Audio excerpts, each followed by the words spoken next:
Bonjour à tous, bonjour à tous les étudiants qui sont en train de suivre ou qui vont suivre cette vidéo. Alors, il s'agit d'une vidéo de méthodologie, une nouvelle fois, une vidéo de méthodologie axée sur le commentaire d'arrêt. L'idée étant de faire une session de méthodologie.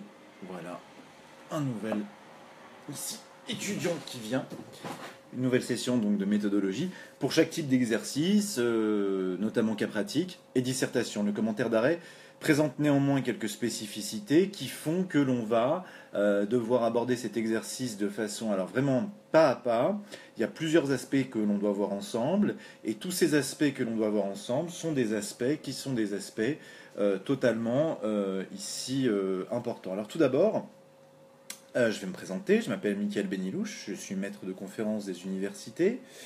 Et l'idée de cette vidéo méthodologique m'est notamment venue à l'occasion des échanges que j'ai régulièrement avec Benoît Boulanger, qui a créé un projet qui est un projet assez ambitieux, qui consiste celui-ci simplement à venir et à voir un petit peu quelles peuvent être les lacunes pédagogiques qui peuvent exister ça et là par rapport aux étudiants. Alors, volontairement, j'ai choisi de mettre alors on ne le voit pas bien, mais un t-shirt ici en rapport avec le marathon, tout simplement parce que si vous regardez cette vidéo, a priori, ce n'est pas nécessairement une bonne nouvelle. Ça va signifier quoi? Ça va signifier que vous avez les examens de septembre. Alors, de ce point de vue-là, j'aimerais immédiatement démystifier la chose. Avoir la deuxième session, que ce soit en septembre ou en juin, aujourd'hui c'est davantage en juin, ne présente ici aucun caractère infamant ici, mais il faut bien s'entendre sur ce que l'on va avoir comme attente vous concernant et sur la façon dont vous allez pouvoir gérer ces différentes formes d'attente. Alors, s'agissant tout d'abord des attentes qui sont susceptibles d'exister. S'agissant de ces attentes, il faut convenir d'un point qui est un point tout particulièrement spécifique, c'est que vous devez, lors de cette session, il y a un a priori qui est un a priori, on va dire, relativement négatif. Si vous êtes à la deuxième session, c'est qu'on ne vous a pas jugé apte d'avoir vos examens à la première session. Ça n'a l'air de rien, mais donc du coup, il y a un a priori. Cet a priori, il va falloir lutter contre, et donc on y travaillera d'un point de vue cosmétique. Et d'un point de vue, ici, on va dire simplement, tout simplement formel, il va falloir faire en sorte que votre copie sorte du lot. Et ça, je vais vous donner quelques petits trucs pour qu'elle puisse sortir du lot. Ensuite, une fois qu'elle est sortie du lot, il faut aussi régulièrement faire en sorte que votre copie, d'un point de vue de ses qualités intrinsèques, puisse mettre en exergue, attester que vous parvenez ici véritablement, qu'il y a une erreur de casting, que vous, votre place, c'est à l'année supérieure et non pas vers un redoublement. Et il ne faut surtout pas lâcher. Il ne faut surtout pas lâcher. Moi, comme de nombreux autres universitaires, avocats, praticiens, quelle que soit la profession exercée, nous avons eu la deuxième session. Je me suis battu, moi, lors de la deuxième session. Je l'ai eu. J'en suis très satisfait. Et donc, voilà, toute l'idée va être à terme de faire en sorte que cette deuxième session soit optimisée.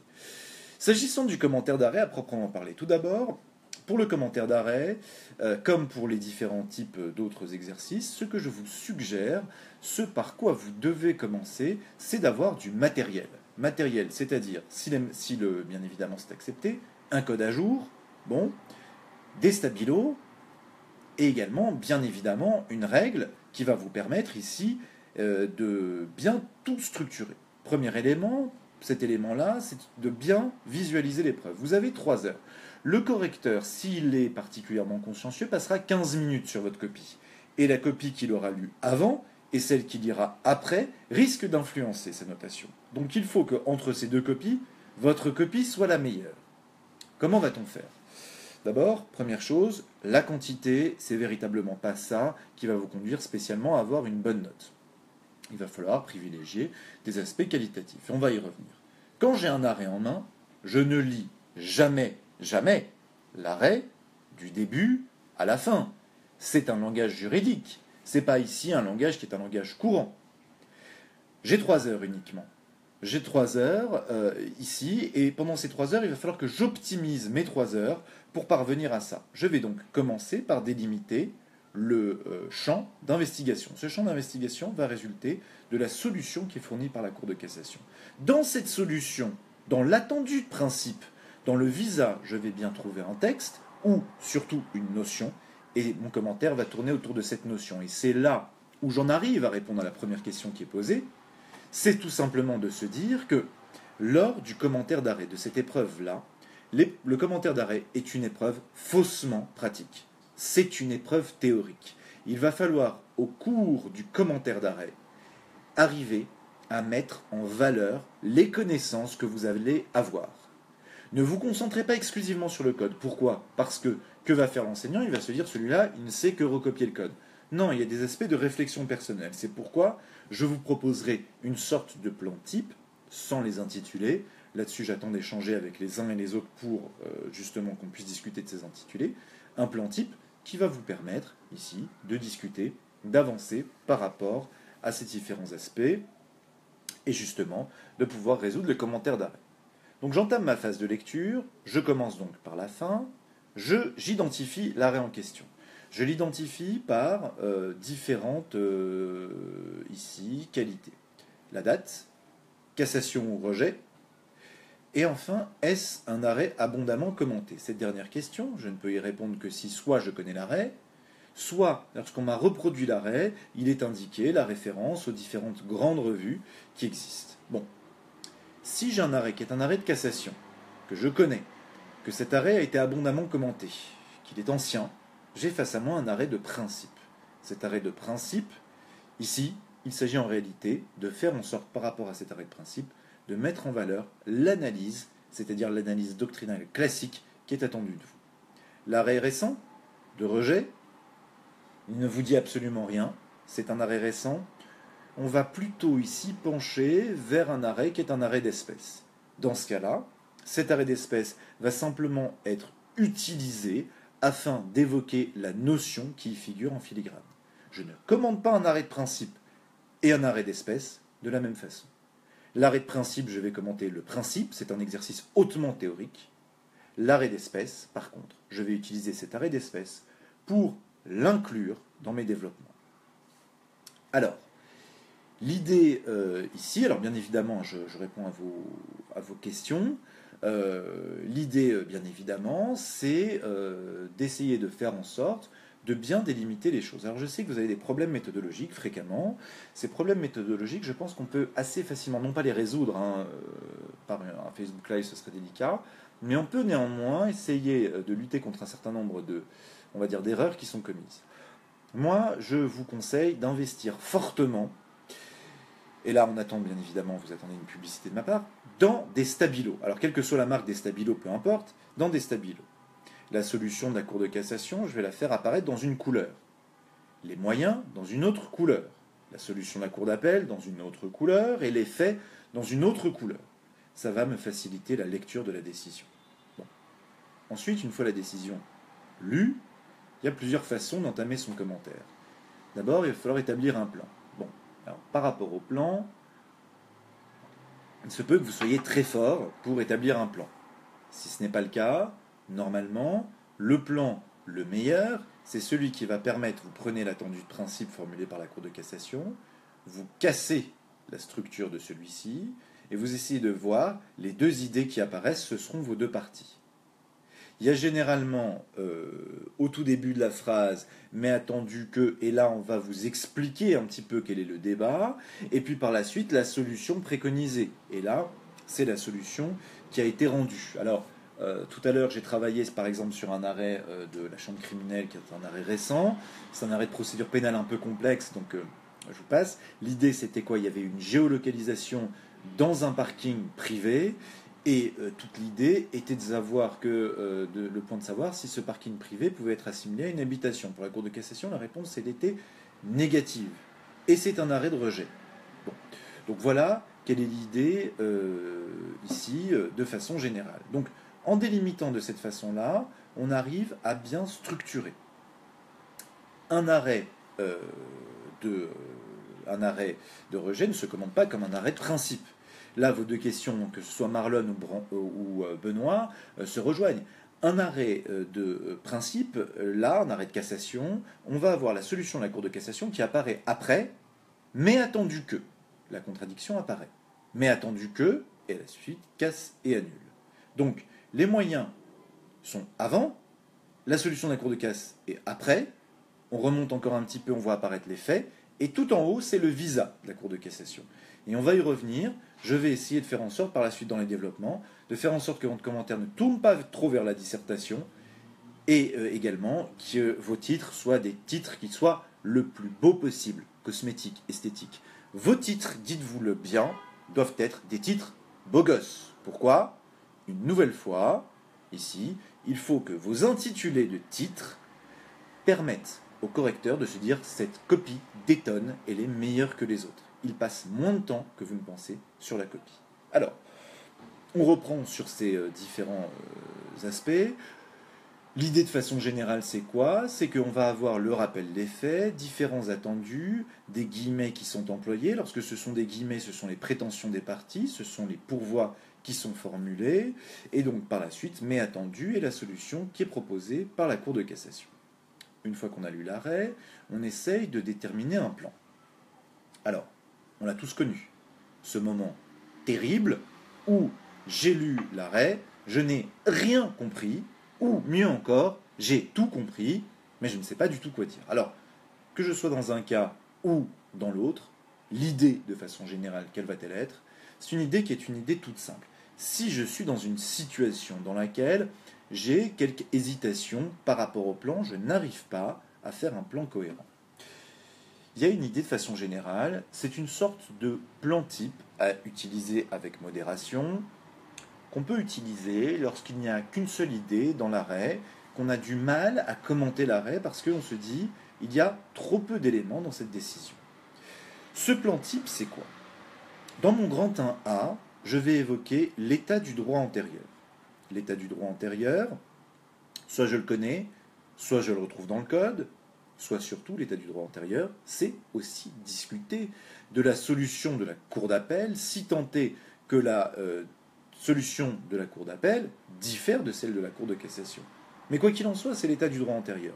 Je discute et je mentionne un certain nombre de décisions pour en arriver à la décision. Mais, dans chacun de mes paragraphes, donc dans mon grand 1A, j'espère que Marlon là-dessus je suis clair, dans mon grand 1A, je dois avoir un paragraphe qui rattache l'idée force à la décision. Dans tous mes différents développements, je reprends cet arrêt sur la géolocalisation. Dans mon grand 1A, je vais donc évoquer le cadre juridique. J'ai très peu de décisions, j'évoque le cadre juridique. La géologue, ici, a donné lieu à un contentieux relativement important avant la loi de 2014. Et puis, va intervenir le moment où je vais rattacher cette décision à cette sous-partie à la décision. Comment je fais? Tout simplement et de façon très simple, ici, en rattachant, en mettant en l'occurrence ou en l'espèce. En l'occurrence ou en l'espèce. Grand 1A, et puis je rattache en l'occurrence ou en l'espèce. Mais mon grand 1A, qui est de taille à peu près équivalente au grand 2B, ce paragraphe en l'occurrence ou à l'espèce est quand même quelque chose qui est relativement réduit. Relativement réduit, pourquoi? Parce que je vais jusqu'à la décision. Si j'ai beaucoup de choses à dire, tant mieux, j'ai temps. Par contre, le cœur du commentaire, c'est le grand 1B et le grand 2A, qui sont des sous-parties qui sont un peu plus longues, dans lesquelles les sous-parties, en l'occurrence ou en l'espèce, seront plus longues. J'espère que je suis clair là-dessus. Grand 1A, état du droit antérieur. Grand 1B, présentation de la solution. Là, vous allez présenter la solution qui est préconisée par la Cour de cassation. Vous allez évoquer le fondement de cette décision, l'article, le principe qui sert de base à cette décision. Et vous voyez, vous reprenez le mécanisme, vous expliquez le mécanisme par lequel la Cour de cassation parvient à ce type de raisonnement. Là, par rapport à ma décision sur la géolocalisation, quel serait ce mécanisme? C'est un mécanisme qui est un mécanisme progressif, qui me conduirait simplement à dire qu'il existe des dispositions spécifiques pour les locaux d'habitation, mais que ces dispositions-là indiquent les locaux d'habitation, et que de ce point de vue-là, on a une définition qui n'inclut pas explicitement les parkings privés. J'expose la décision, je l'explicite, et je m'arrête là. Je fournis une transition. La transition, ça va être, et on va y revenir, et c'est la raison pour laquelle je commence par les développements, un rappel par rapport à l'introduction. C'est-à-dire, je reprends la tension juridique. qui existe dans l'arrêt. Parce que le grand 2A, il est essentiel, c'est le plus dur. C'est quoi? C'est l'analyse de la décision. Analyse de la décision, une analyse qui est une analyse formelle, une analyse matérielle. L'analyse formelle, c'est quoi? Est-ce que le texte correspond à la décision? C'est-à-dire, est-ce que le texte est un prétexte à la décision, ou est-ce que, tout simplement, on est dans un cadre dans lequel, eh bien, la Cour de cassation, c'est souvent le cas, si vous voulez, on peut faire plaisir aux publicistes et leur parler du Conseil d'État, mais la Cour de cassation, parce que c'est souvent le cas ici, va venir et va justement utiliser un texte pour lui faire dire quelque chose que ce texte ne prévoyait pas. Pensez aux décisions qui ont été rendues en responsabilité civile sur le principe de responsabilité du fait d'autrui, sur le principe de responsabilité du fait des choses. Là, on voit justement la Cour de cassation qui fait œuvre créatrice. On va y venir. Ce grand 2A, il est essentiel aussi dans l'analyse, qui est une analyse plus poussée, plus matérielle de la décision. Je reprends mon histoire sur la géolocalisation. Pourquoi cette solution est rendue? Parce que le pénal est d'interprétation stricte, et je vais utiliser ce principe-là, qui joue pour le pénal de fond, mais aussi pour le pénal de forme, pour dire que tout simplement, eh bien, on ne peut pas réécrire un code. Mais pour autant, et c'est là l'idée de façon générale, cette analyse-là, c'est tout simplement d'essayer de rétablir la tension juridique. Est-ce qu'une autre décision aurait pu être rendue? Et là, on en arrive au grand 2B, et le grand 2B, c'est la sous-partie de Julien Rivet.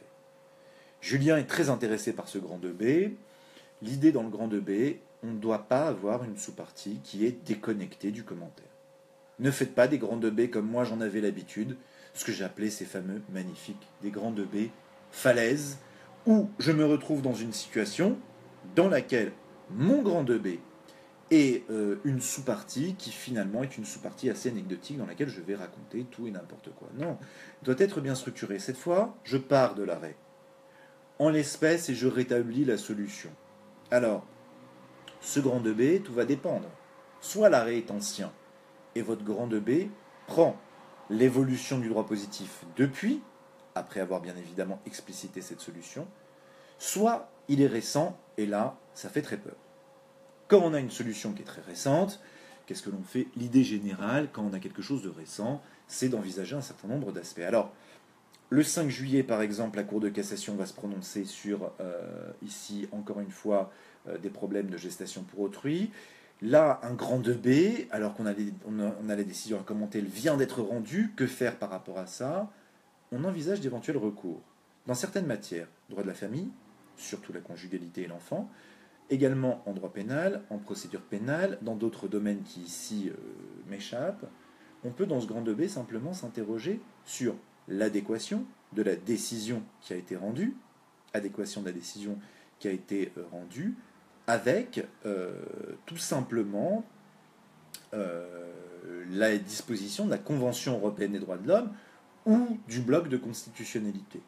Ou encore, est-ce que la Cour de cassation ou le Conseil d'État a voulu faire un appel du pied au législateur, et ça vous le savez, s'il y a une discussion actuellement en cours sur telle ou telle réforme qui viendrait tout simplement à être adoptée.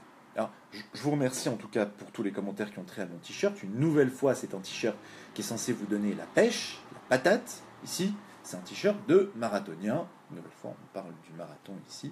Tout simplement pour vous dire que avoir la deuxième session, c'est quand même quelque chose qui n'a rien d'affamant. Au contraire, c'est le droit à une deuxième chance. Vous devez essayer de saisir cette chance et de faire en sorte de valider cette année.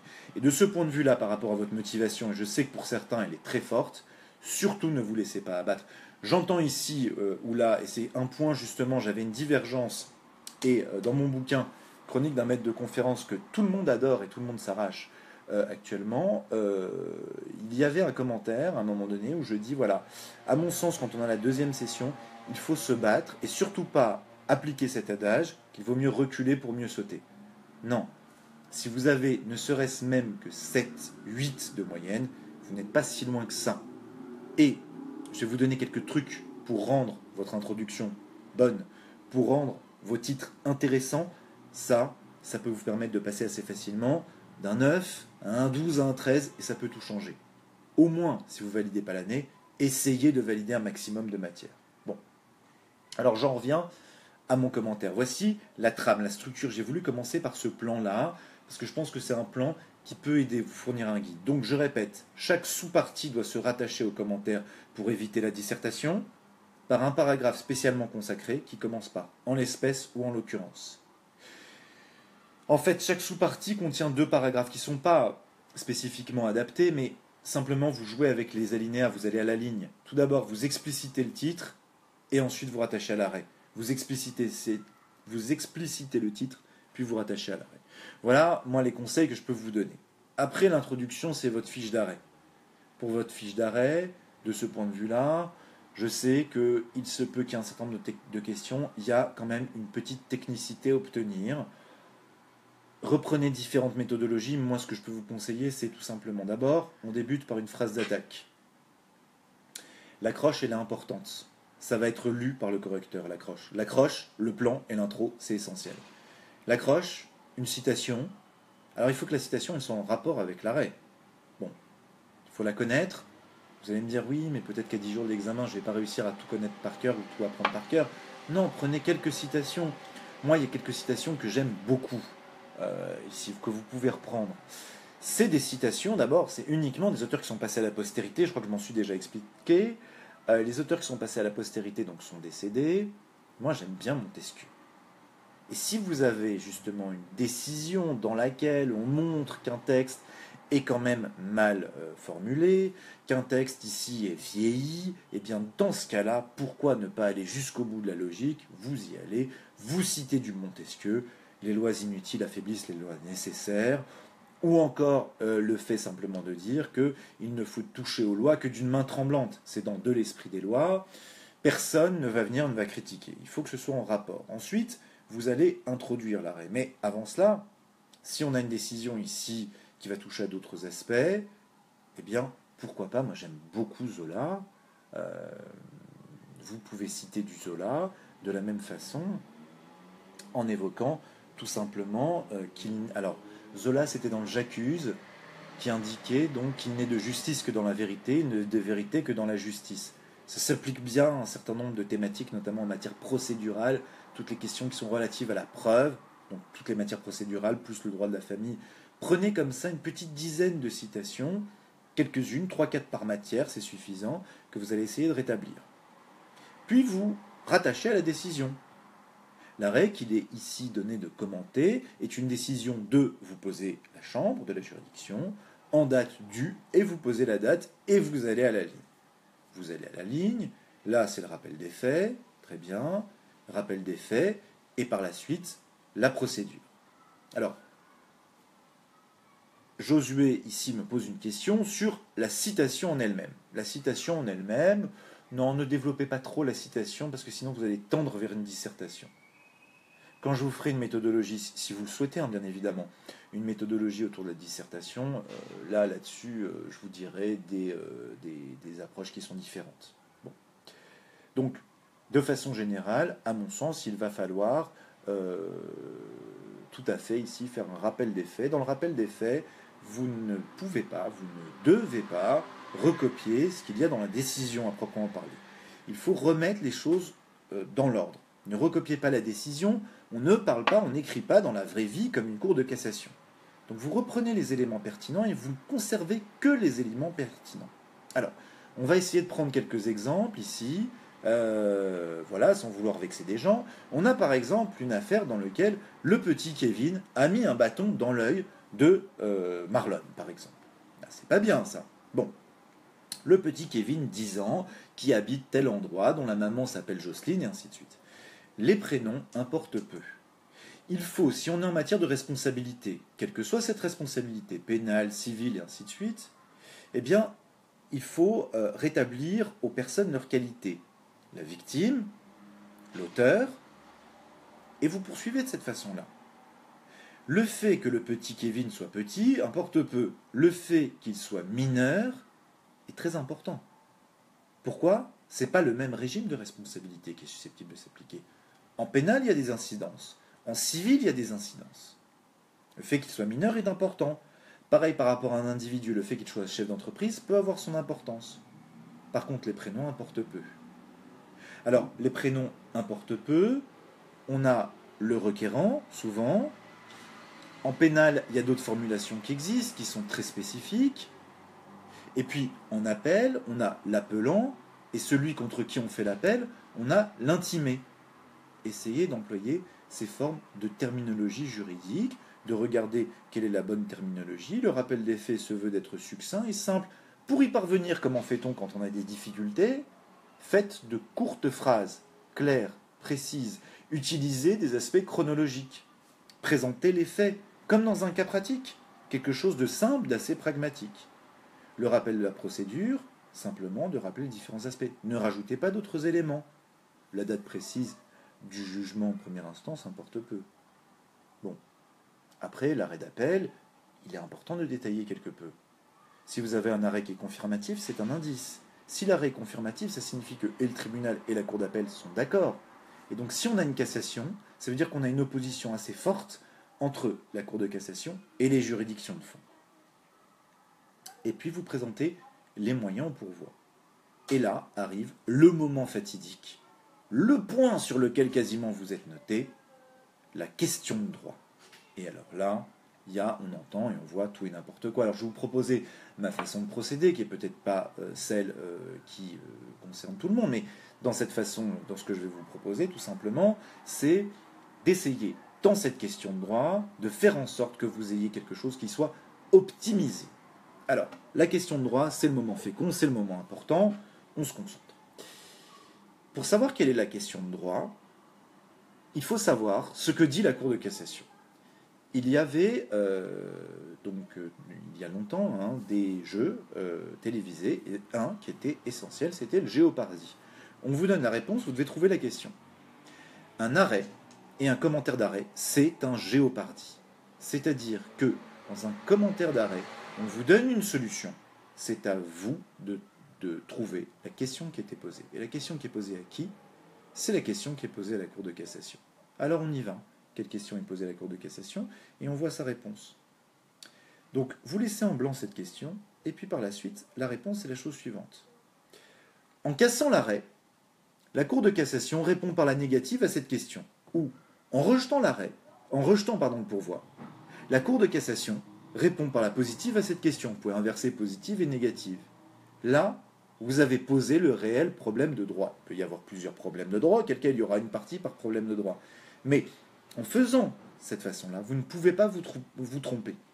Donc en cassant l'arrêt, la Cour de cassation a répondu par la négative à cette question. Point. En effet, selon la haute juridiction, et là, vous balancez la décision de principe. Pareil en rejetant. Et là, ça signifie quoi? Que la question qui est ainsi posée est une question pragmatique. Par exemple, par rapport à l'arrêt dont je vous parlais, la géolocalisation, la géolocalisation, je reprends. Est-ce qu'un parking privé d'un hôtel, constitue-t-il une habitation et, de ce fait, répond-il à des dispositions spécifiques en matière de géolocalisation? Et là, vous avez la réponse qui est posée. Cette réponse qui est ainsi posée, ici, va vous permettre d'avoir une intro et une fiche d'arrêt qui est peut-être pas la plus brillante qui soit, mais en tout cas la plus structurée qui soit. Et on en arrive à l'annonce de plan. Et là, pour l'annonce de plan, une nouvelle fois, j'ai de mauvaises nouvelles, parce que l'annonce de plan qui consiste à dire nous verrons dans une première partie avant de voir dans une deuxième, c'est nul. C'est nul. Voilà, c'est pas ça qui va vous faire gagner des points. Ce qu'il faut, c'est que votre plan vous permette de faire une phrase qui soit une phrase qui inclut vos deux parties. Alors, j'ai un petit truc, et puis après on va revenir sur la formulation du plan. Mon petit truc, c'est quoi? C'est je mets un si, intitulé du grand 1, virgule, il n'en demeure pas moins que, intitulé du grand 2.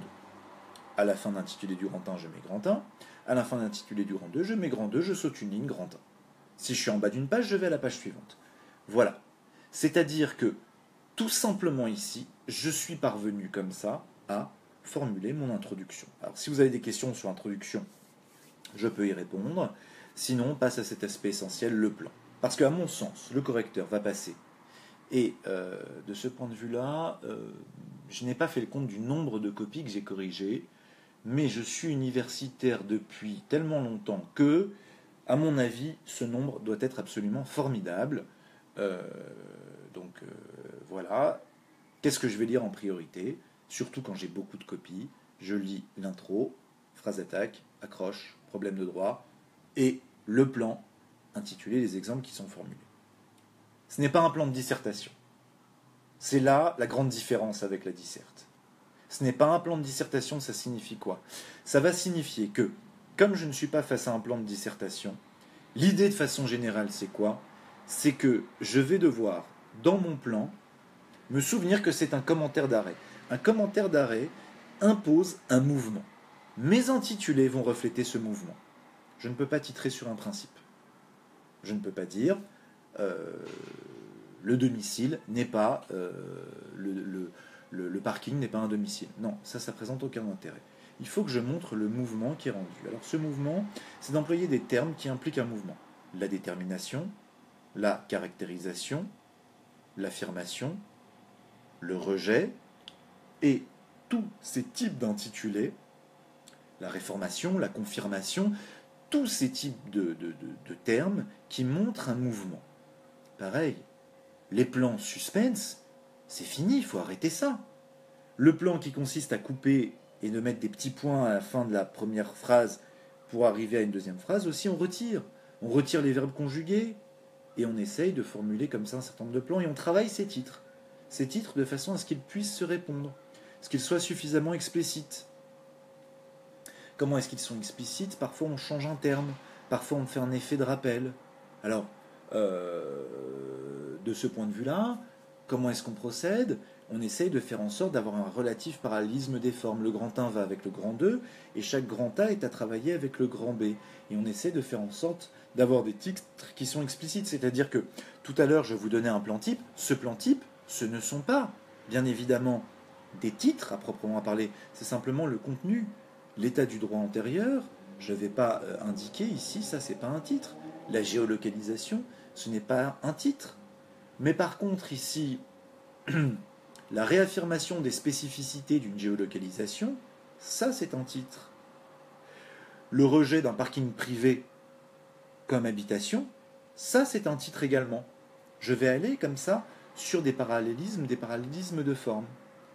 Après, bien évidemment, toute l'utilité va être aussi de formuler comme je l'ai fait pour mes annonces, pour l'annonce générale de plan, l'annonce de plan des deux sous-parties.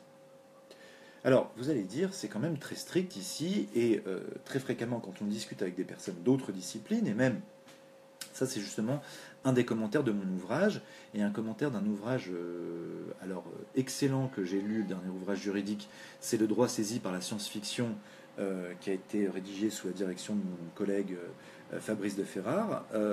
Lorsque l'on prend un ouvrage comme celui-ci, le caractère totalement révolutionnaire, c'est quoi? C'est le fait de ne pas avoir un titre en deux parties, deux sous-parties. Bon, c'est vrai que c'est très peu pratiqué. Moi, je vous conseille, vous êtes étudiant, n'allez pas vers autre chose. Deux parties, deux sous-parties. Soit il y a deux problèmes de droit, un problème de droit par partie, soit il n'y a qu'un problème de droit, et comme je vous l'ai dit, l'attendu de la Cour de cassation, on le scinde en deux aspects. On le scinde en deux aspects. Il n'y a finalement que comme ça que l'on parvient à commenter de façon, on va dire, la façon la plus approfondie, une décision de justice. Donc c'est ça véritablement l'idée. Voilà ce qu'il en est. J'ai balayé véritablement cette méthodologie qui est une méthodologie générale pour bien faire, mais il est difficile de le faire, d'y procéder de cette façon-là. Je pense que peut-être on pourra mettre en place par la suite un procédé avec notamment le groupe l'entraide des étudiants en droit, le projet Boulanger. On pourrait mettre en place un concept à un moment donné où on pourrait continuer ce type de vidéo par un exercice pratique avec les étudiants qui interviennent. L'idée de façon générale, c'est quoi? C'est après par rapport au contenu. Par rapport au contenu, il y a quelques éléments encore à fournir. Est-ce que, la question est souvent posée, est-ce que dans le cadre du contenu à proprement parler, je vais pouvoir développer dans mon contenu beaucoup d'autres décisions de réforme? Alors, normalement, tout ce qui est antérieur à la décision figure dans le grand 1A, quelques références, privilégier la qualité à la quantité, un arrêt de principe, un arrêt récent par exemple, pour montrer un continuum de la jurisprudence, dans les autres développements, n'utiliser d'autres décisions ou des réformes que de façon ici parcimonieuse, si ça s'y prête. Sinon, ce n'est pas indispensable, puisqu'on est dans le commentaire de la décision. C'est là où la technicité doit apparaître. Dans le grand 2B, évoquer ici, alors, des décisions, par exemple, je l'ai dit tout à l'heure, des ouvertures vers la CEDH dans certaines matières, c'est utile, vers le Conseil constitutionnel, évoquer, dans ce cas-là, ce type de décision. Ça sera bien évidemment bienvenu dans ce cadre-là, dans ce cadre général, pour parvenir véritablement à commenter de la façon la plus claire, la plus précise. Et puis, vous avez véritablement la gestion de ces 3 heures qui interviennent. Donc on investit dans un stabilo. Ça, je vous assure, à la fin d'une épreuve, j'arrive souvent à me dire si un étudiant a réussi ou pas. Soit son sujet d'examen est totalement ici dégueulasse, et là je me dis il y a quand même forte chance pour qu'il ait bien réussi, parce qu'il y a des coups de stabilo partout, des remarques dans la marge.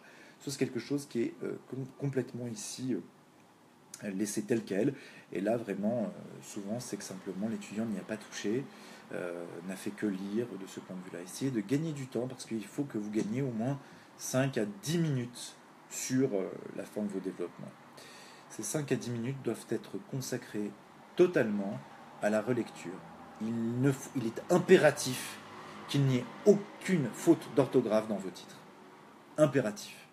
Dans les développements, au-delà d'un certain seuil, vous le savez, vous risquez de vous voir retirer des points. Mais sinon, il est impératif de procéder de la sorte.